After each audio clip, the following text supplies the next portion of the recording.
Shri K T Kunhikannan, ഇവിടെ ഇപ്പോൾ കോൺഗ്രസിന്റെ നിലപാടിന് എത്രമാത്രം തെളിച്ചമുണ്ട് എന്നുള്ളതാണ് ഒന്നാമത്തെ പ്രശ്നം. രണ്ട്, ഇവിടെ പ്രൊഫസർ റോണി കെ ബേബി പറയുന്നത് പോലെ CPM ഒരുക്കി കൊടുക്കുന്ന തിരക്കഥയിലാണോ ഇപ്പോൾ വെള്ളാപ്പള്ളിയും സുകുമാരൻ നായരും ഒക്കെ അഭിനയിച്ചുകൊണ്ടിരിക്കുന്നത്?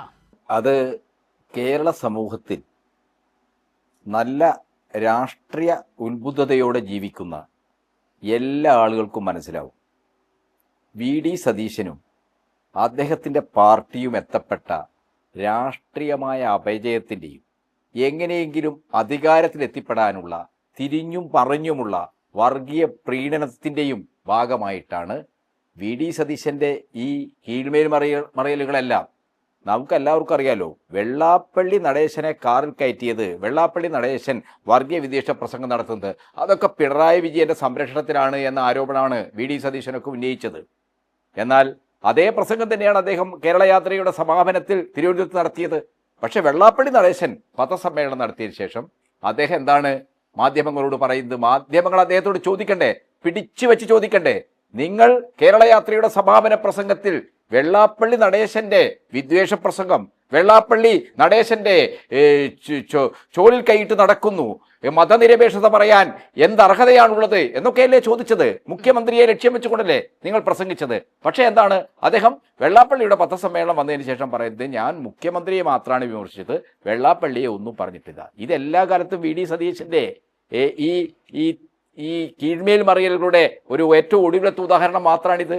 അദ്ദേഹത്തെ സംബന്ധിച്ചിടത്തോളം അദ്ദേഹം ഒരു ഭാഗത്ത് എന്താണ്, ഈ കേരളീയ സമൂഹത്തിൽ ഏറ്റവും ക്ഷുദ്രമായ വിദ്വേഷ പ്രചരണം നടത്തിയ, വിഭജന ചിന്തകൾ ഉണ്ടാക്കിയ ആളാണ് ഈ മറുനാടൻ ഷാജൻ എന്ന് പറയുന്ന ഷാജൻ സ്ക്രിയ.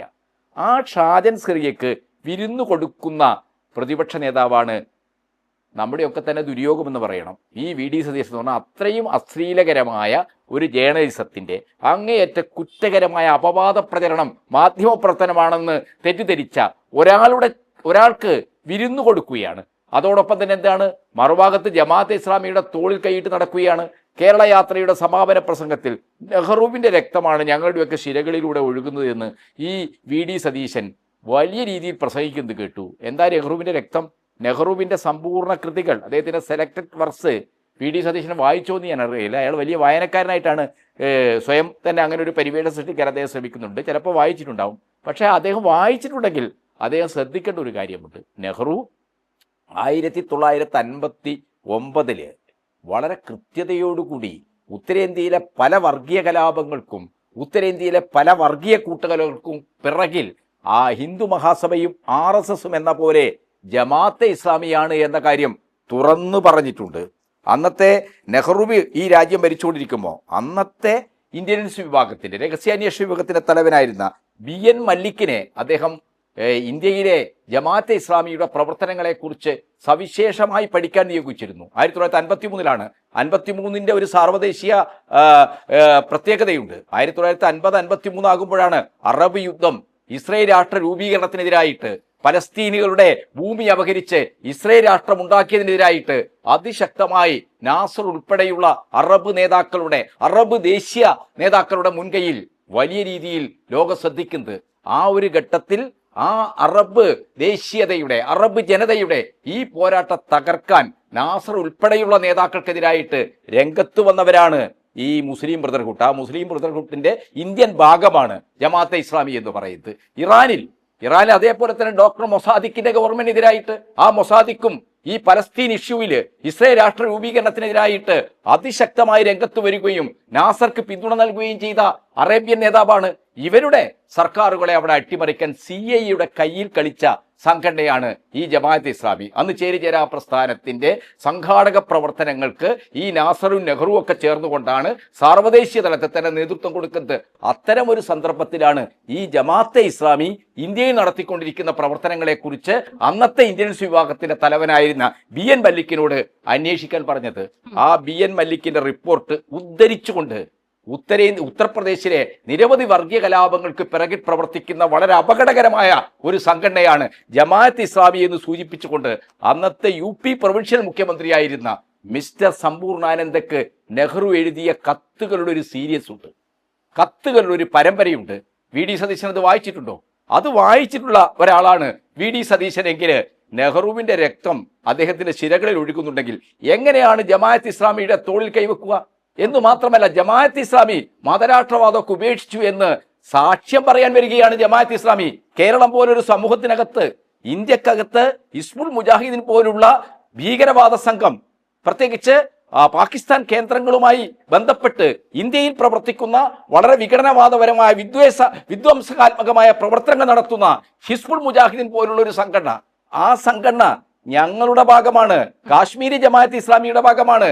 കാശ്മീരി ജമാഅത്ത് ഇസ്ലാമി എന്ന് പറയുന്നത് നിരവധി ഈ ഉപഭൂഖണ്ഡത്തിലെ നിരവധി ജമാഅത്ത് ഇസ്ലാമി സംഘടനകളുടെ അമ്പറകൾക്ക് കീഴിലുള്ള ഒരു സംഘടനയാണ്. ഇതെല്ലാം ഞങ്ങളുടെ ഭാഗമാണ് എന്ന് കേരളത്തിലെ ജമാഅത്ത് ഇസ്ലാമിയുടെ 50ാം വാർഷികവുമായി ബന്ധപ്പെട്ട് ഇറക്കിയ പ്രബോധനത്തിന്റെ ഈ വിശേഷ പതിപ്പില് കൃത്യമായി തന്നെ എഴുതി. വി ഡി സതീശൻ അവർ മതരാഷ്ട്രവാദം ഉപേക്ഷിച്ചു എന്ന് പറയുന്നത്. അപ്പോൾ ആ പറയുന്ന സാഹചര്യവും ഏറെ പ്രധാനമാണ്. നോക്കൂ, സൂക്ഷ്മ തലത്തിൽ ഇപ്പോൾ നടക്കുന്ന ഈ NSSന്റെ ആയാലും SNDPയുടെ ആയാലും നീക്കങ്ങൾ, അതായത് ഇതിനെയൊക്കെ നമ്മൾ സാമുദായിക നീക്കങ്ങൾ എന്ന് കാണണമല്ലോ. അപ്പോൾ ഒരു മറുചേരിയിൽ നമ്മളൊക്കെ ഒരുമിച്ച് നിൽക്കേണ്ടവരാണ് എന്ന നിലയിൽ അവർക്കൊരു തോന്നൽ ഉണ്ടാകുന്നത് തന്നെ വി ഡി സതീശൻ ഈ പ്രസ്താവനയിൽ നിന്നതാണ് എന്ന് സൂക്ഷിച്ചു വായിച്ചാൽ മനസ്സിലാകില്ലേ? അപ്പോൾ വി ഡി സതീശൻ അറിയാത്തതായിരുന്നോ അങ്ങനെ ഒരു പ്രസ്താവന നമ്മുടെ നാടിന്റെ സെക്യുലർ ഫാബ്രിക്കിനെ ഏൽപ്പിക്കുന്ന മുറിവ് അത് എത്ര വലിയ വിള്ളലുണ്ടാക്കുമെന്ന് അറിയാതെയായിരിക്കുമോ അദ്ദേഹം അത് പറഞ്ഞത്? അദ്ദേഹം എല്ലാ കാലത്തും ഈ പണിയെടുത്തിട്ടുണ്ട്. നമുക്ക് എല്ലാവർക്കും അറിയാം. നിങ്ങൾ 5ാം മന്ത്രിസ്ഥാനവുമായി ബന്ധപ്പെട്ട് ഇവിടെ സംസാരിച്ചില്ല, ലാൽ ഇവിടെ സംസാരിച്ചില്ലേ? നിങ്ങൾക്ക് ഓർമ്മയിട്ടോ? മലബാറിലെ സ്കൂളുകൾക്ക് UDF ഭരണകാലത്ത് മലബാറില് 33 സ്കൂളുകൾ അനുവദിച്ചു. അത് പ്രധാനമായിട്ട് ന്യൂനപക്ഷ സംഘടനകൾ നടത്തുന്ന സ്കൂളുകൾക്കാണ്. ആ സമയത്ത് ഈ വി ഡി സതീശൻ എന്താ പറഞ്ഞത്? മലബാറിൽ ഈ 33 സ്കൂളുകൾ അനുവദിച്ച നടപടി ഭൂരിപക്ഷ സമുദായത്തിൽ കൺസൾട്ടേഷൻ ഉണ്ടാക്കുമെന്നാ പറഞ്ഞത്. അപ്പൊ ന്യൂനപക്ഷങ്ങൾക്ക് അനുകൂലമായ ഒരു നിലപാട് സ്വീകരിക്കുമ്പോൾ ഭൂരിപക്ഷ സമുദായത്തിൽ കൺസൾട്ടേഷൻ എന്ന് പറയും. എന്ന് പറഞ്ഞാൽ വൃത്തികെട്ട അവസരവാദപരമായ വർഗീയ രാഷ്ട്രീയ അജണ്ടയിൽ നിന്ന് കളിക്കുന്ന ഒരു നേതാവ് മാത്രമാണ് വി ഡി സതീശൻ. നമുക്കെല്ലാവർക്കും അറിയാലോ, പിണറായി വിജയനെയും CPM-നെയും ഒക്കെ തന്നെ അവര് RSSുമായിട്ട് ബാന്ധവമുള്ളവരാണ് എന്ന് ആരോപിക്കുമ്പോൾ ഈ വി ഡി സതീശൻ ആരാണ്? മുസ്ലിങ്ങളെയും ക്രിസ്ത്യാനികളെയും കമ്മ്യൂണിസ്റ്റുകാരെയും ആഭ്യന്തര വിപത്തായി ചിത്രീകരിക്കുന്ന കുപ്രസിദ്ധമായ ഈ വിചാരധാര എഴുതിയിട്ടുള്ള ഗോൾവാൾക്കറുടെ വാർഷിക ദിനത്തിൽ അദ്ദേഹത്തിന്റെ പടത്തിന് മുകളിൽ നിലവിളക്ക് തെളിയിച്ച് കൈകൂപ്പി നിന്ന മനുഷ്യനല്ലേ ഈ വി ഡി സതീശൻ? അത്രത്തോളം ഒരു അവസരവാദിയെ കേരളം എന്തിനു മുഖവിലക്കെടുക്കണം? കേരളത്തിൽ അപകടകരമായ ധ്രുവീകരണം ഉണ്ടാക്കുക, മലബാറിൽ കുറച്ച് സീറ്റ് കിട്ടണമെങ്കിൽ മുസ്ലിം കൺസൾട്ടേഷൻ ഉണ്ടാക്കണമെന്നൊരു സ്ട്രാറ്റജിയാണ് ഈ വി ഡി സതീശൻ കോക്കസ് UDF-നകത്ത് നടത്തിക്കൊണ്ടിരിക്കുന്നത്. അതിന്റെ ഭാഗമായിട്ട് വളരെ അപകടകരമായ രീതിയിലുള്ള വർഗീയ ധ്രുവീകരണം ഉണ്ടാക്കാനുള്ള നടപടികൾ സ്വീകരിക്കുന്നു. ഈ ചർച്ചയിൽ ലാൽ പറഞ്ഞില്ലേ, ഒരു പെൺകുട്ടി മുസ്ലിം ലീഗിന്റെ സ്ഥാനാർത്ഥിയാണ്, കാസർഗോഡ് ജില്ലയിലെ ഈ ചെറുവത്തൂർ ഭാഗത്താണ് ആ പെൺകുട്ടി മത്സരിച്ചത്. അവിടെ എന്താണ് അവൾ ചെയ്തത്? ഒരു വ്യാജ വീഡിയോ ഉണ്ടാക്കുകയാണ്. ആ വീഡിയോയിൽ അവൾ വിളിച്ചു പറയാണ്, ഓടി വരണേ പള്ളിക്ക് കല്ലെറിയുന്നേ എന്ന്. എത്രത്തോളം അപകടകരമാണത്? ഈ പെൺകുട്ടി ആരാണ്?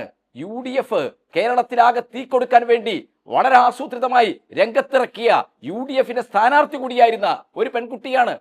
ആ പള്ളി ഭാരവാഹികള് വളരെ ഉത്തരവാദിത്തമുള്ള ആളുകളായതുകൊണ്ട്, നാടിനെ സമാധാനം കാക്കാൻ ജാഗ്രതയായി നിൽക്കുന്ന ആളുകളായതുകൊണ്ട്, അവർക്ക് വളരെയേറെ വിവേകവും പക്വതയും ഉള്ളത് കൊണ്ട് അവർ ഉടനെ രംഗത്ത് വന്നു. അവർ പറഞ്ഞു അങ്ങനെ ഒരു സംഭവം ഉണ്ടായിട്ടില്ലെന്ന്. അങ്ങനെ വന്നില്ലായിരുന്നുവെങ്കിൽ മലബാറിന്റെ അവസ്ഥ എന്തായിരിക്കും?